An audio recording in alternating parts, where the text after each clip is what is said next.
tu vis sous la grâce de Dieu n'exclut pas le combat spirituel. Au contraire, dans la grâce, nous sommes combattus parce que nous avons la grâce de Dieu. Plus que la grâce de Dieu est en nous, nous serons combattus. Mais si nous n'avons pas la grâce, nous ne serons pas combattus parce que nous n'appartenons plus à nous-mêmes, mais nous appartenons maintenant à Dieu. Or, nous sommes combattus parce qu'il y a la grâce de Dieu en nous. Donc, la grâce de Dieu n'exclut pas le combat spirituel dans ta vie. Au peuple de Dieu, bonjour cher ami Internet. À l'issue de ce matin, votre humble serviteur, le oint de Dieu, le prophète Patrick Achalina. Certainement, ce matin, nous allons épingler une thématique qui est très capitale pour la vie des enfants de Dieu. Nous allons épingler le message qui est s'intitulé ce matin sur l'œuvre de la grâce. Avant que nous puissions commencer notre message de ce matin, nous allons commencer par la prière. Tendre Père éternel, Dieu Tout-Puissant, Dieu de toutes les grâces. Il est écrit dans ta parole, dans Jean chapitre 1er, verset 1er. Au commencement était la parole, et la parole était Dieu, et c'est Dieu qui fit la parole. Seigneur, laisse que ta parole qui sortira ce matin, que ta parole édifie, que ta parole guérit, que ta parole délivre, au nom de Jésus-Christ. Amen. Shalom, cher ami Internet. Pour ce matin, nous entrons en notre message qui est s'intitulé certainement ce matin. Avant que nous puissions entrer dans notre message, que nous allons parler sur l'œuvre de la grâce. Nous allons lire le verset, notre verset de base, qui est s'intitulé dans Jean chapitre 1er, à partir du verset 16 à verset 17. Nous lisons la parole du Seigneur, nous rendons grâce à Dieu.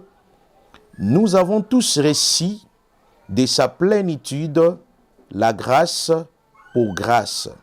Car la loi a été donnée par Moïse, la grâce et la vérité sont venues par Jésus-Christ. Le message s'intitulait ce matin, nous parlons sur l'œuvre de la grâce. Nous allons d'abord commencer à définir bibliquement c'est quoi la grâce. La grâce d'abord c'est le bienfait, c'est quelque chose le bienfait. La grâce d'abord c'est le don de la faveur et la grâce c'est la faveur imméritée. Tu as bénéficié de quelque chose que tu n'as pas mérité, c'est certes on appelle ça la faveur imméritée.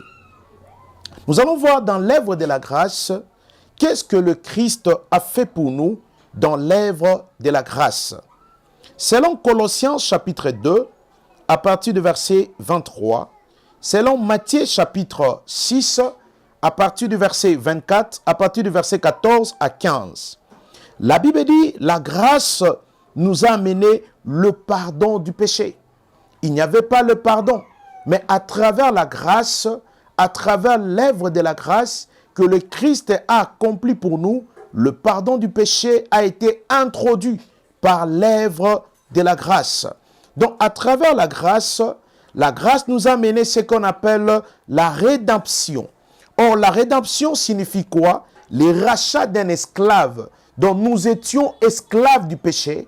Mais quand le Christ nous a ramené la grâce nous a rachetés du péché. Nous avons quitté l'esclavagisme du péché. La grâce nous a ramené ce qu'on appelle la rémission du péché. La rémission du péché signifie quoi? Le pardon du péché. Selon Colossiens chapitre 1er, à partir du verset 14. La grâce nous a mené l'œuvre de la grâce. À travers l'œuvre de la grâce nous a mené la confession. La grâce nous a mené la confession. Nous allons voir ça dans 1 Jean chapitre 1 à partir du verset 9 à 10. La Bible déclare ceci: si nous confessons nos péchés, il est juste et fidèle pour nous pardonner. Donc, quand nous confessons nos péchés, Jésus-Christ est fidèle pour nous pardonner. Donc, à travers la grâce, quand la grâce est venue, le Saint-Esprit devient le seul interlocuteur qui nous parle, qui nous enseigne, qui nous instruit vers le Seigneur. Nous allons voir dans la grâce, il y a la puissance de la grâce. La Bible dit, au temps ancien, les démons étaient amadoués. Mais dans la grâce, Jésus-Christ nous a légué le pouvoir sur le démon. Or, au temps ancien, personne n'avait le pouvoir sur les démons. Ni Moïse, ni Élie, aucun autre prophète. Mais la Bible dit, quand le Christ a mené sa grâce, il nous a introduits dans le royaume de son amour qui s'appelle Jésus-Christ. Nous allons voir dans la puissance de la grâce, c'est Colossiens chapitre 2, verset 14. La Bible dit, il a effacé l'acte, les ordonnances qui nous condamnaient et qui subsistaient contre nous. La Bible dit, il les a détruits et il les a écloués publiquement en spectacle en le faisant triomphant par la croix. La Bible dit, dans la grâce, il y a une puissance que le Seigneur nous a léguée à travers sa grâce. Donc la grâce là, il a effacé les ordonnances qui subsistaient contre nous. Il les a écloués publiquement en spectacle en le faisant triomphant par la croix. Donc dans la grâce, Jésus n'est pas venu tuer les diables, mais Jésus est venu pour détruire les œuvres du diable. Nous allons voir ça dans 1 Jean chapitre 3, le verset 8. La Bible dit, nous savons, celui qui a péché dès le commencement, c'est le diable. Mais le Fils de Dieu est apparu enfin de détruire les œuvres du diable. Le Christ est venu pour détruire les œuvres du diable qui nous combattaient. Parce que ce qui nous combat maintenant, c'est les œuvres du diable. C'est ces œuvres-là qui nous combattent, qui combattent notre vie spirituelle. Et deuxième des choses, qu'est-ce que nous allons voir? Que la puissance de la grâce qui a introduit dans nos vies, le Seigneur nous a donné le pouvoir, lui-même cet pouvoir qui nous a légué, de 1 Jean chapitre 3, le verset 8, la Bible dit, nous savons, celui qui a péché dès le commencement, c'est le diable. Le Fils de Dieu est apparu afin de détruire les œuvres du diable. Donc l'œuvre du diable est détruite par le Christ lui-même parce qu'il a envoyé son Fils unique afin que quiconque croit en lui ne périsse point, mais qui ait la vie éternelle en Jésus-Christ. Et troisième pouvoir de la puissance de la grâce que le Seigneur nous a légué, c'est dans Matthieu chapitre 15, le verset 13. La Bible déclare, Jésus répondit à tous ses disciples, la Bible déclare ceci, toute plante que mon Père Céleste n'a pas sémée sera déracinée. Ni Moïse a donné ses pouvoirs, ni Élie a donné ses pouvoirs. Il n'y a que Jésus-Christ qui nous a légué ses pouvoirs. De Matthieu chapitre 15, verset 13. Il a dit, toute sémence que mon Père Céleste n'a pas sémée sera déracinée. Matthieu chapitre 15, à partir du verset 13. Quatrième point, dans la puissance de la grâce, c'est là où Jésus-Christ nous a légué le pouvoir de Marc chapitre 16, à partir du verset Marc chapitre 16, 17 à 18, le Seigneur dit, voici le miracle qui accompagneront ceux qui auront crié à mon nom. Là, le Seigneur n'a pas parlé des pasteurs. Là, le Seigneur n'a pas parlé des apôtres. Là, le Seigneur n'a pas parlé des prophètes. Là, le Seigneur n'a pas parlé de l'évangéliste. La Bible dit, voici le miracle qui accompagneront ceux qui auront crié à mon nom. Là, ici, le Seigneur parle, celui qui croit au nom du Seigneur, tu vas opérer les miracles. La Bible dit, ils parleront de nouvelles langues. Et ils assujettisseront quelques brebis mortelles. Et ils ne le feront point du mal. Ils assujettisseront quelques brebis mortelles. Et ils ne le feront point du mal. Et Jésus lègue ce pouvoir. Il dit, vous imposerez le main aux malades à mon nom. Et les malades seront guéris. Ça, c'est le pouvoir que le Seigneur nous a légué. Nous allons imposer le main aux malades. Les malades seront guéris.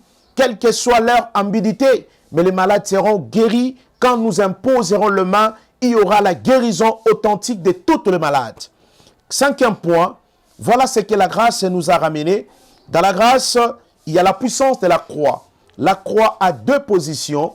Il y a la position horizontale et il y a la position verticale. La position horizontale, c'est la communion de l'homme avec son Créateur. Cette communion s'est faite à travers le Saint-Esprit. Parce que Jésus dit, je suis parti, je ne vous laisserai pas orphelins. Je dois vous envoyer le consolateur qui est le Saint-Esprit, dont la position horizontale, c'est la communion de l'homme avec son Créateur. Tu as une communion directe avec le Saint-Esprit qui te parle à chaque moment et à tout moment. Et il y a la position verticale. La position verticale, c'est la crucifixion. La position verticalement, c'est une position qui montre le brisement. Donc, quand tu portes Jésus, tu dois passer par une étape de brisement ou ce qu'on appelle la transformation.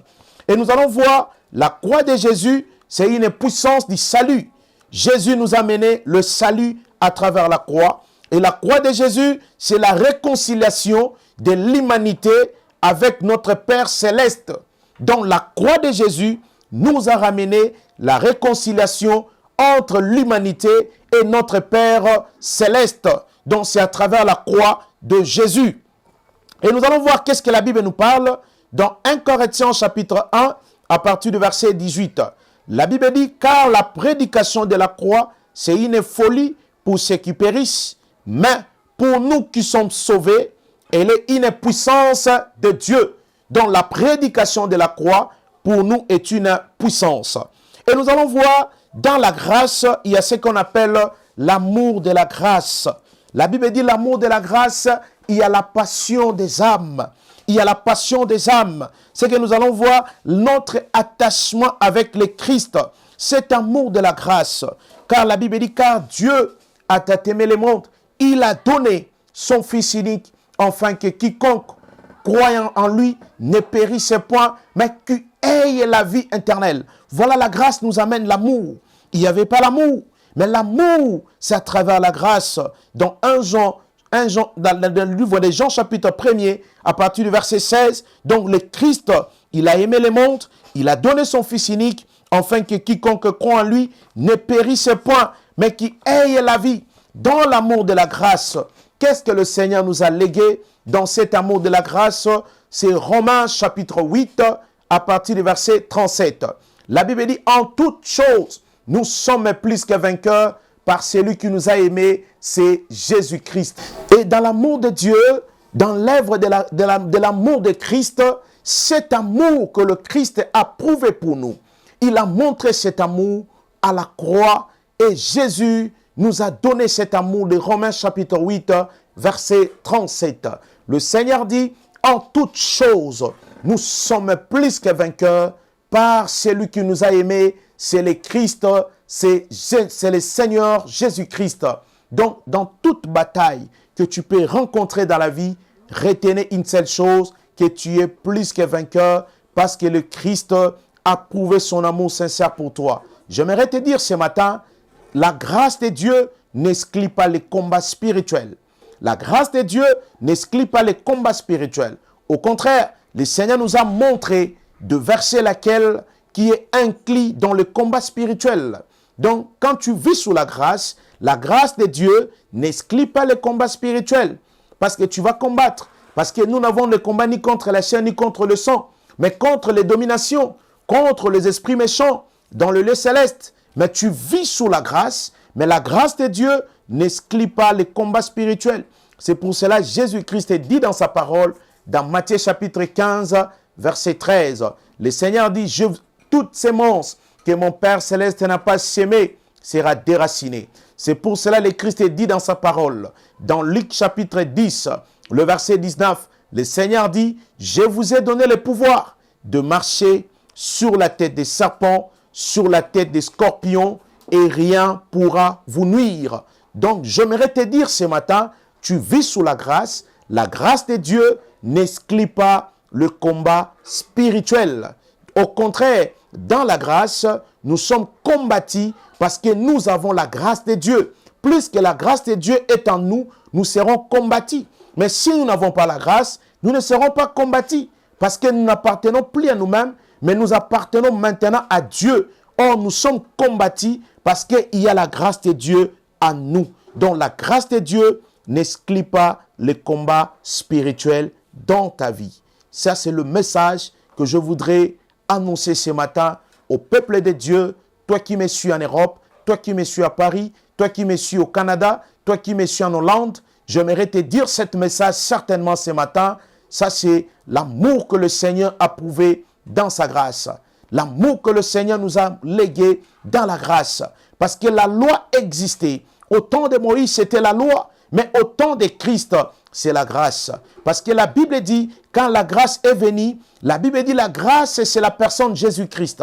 C'est Jésus-Christ lui-même qui est la grâce. C'est Jésus-Christ lui-même qui est la vérité, qui est la grâce qui nous a été léguée certainement ce matin.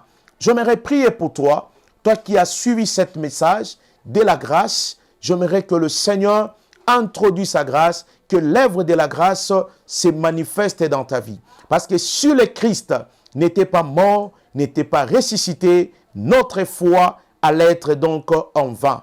Mais plus que nous proclamons la mort, la résurrection de notre Seigneur Jésus-Christ, la grâce de Dieu sera attirée à nous et la grâce de Dieu vivra en nous certainement ce matin. J'aimerais prier pour toi, toi qui as suivi ce message de la grâce.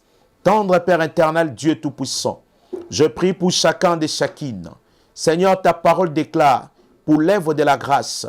La Bible déclare dans 1 Jean chapitre 3 verset 8. Nous savons celui qui a péché dès le commencement, c'est le diable.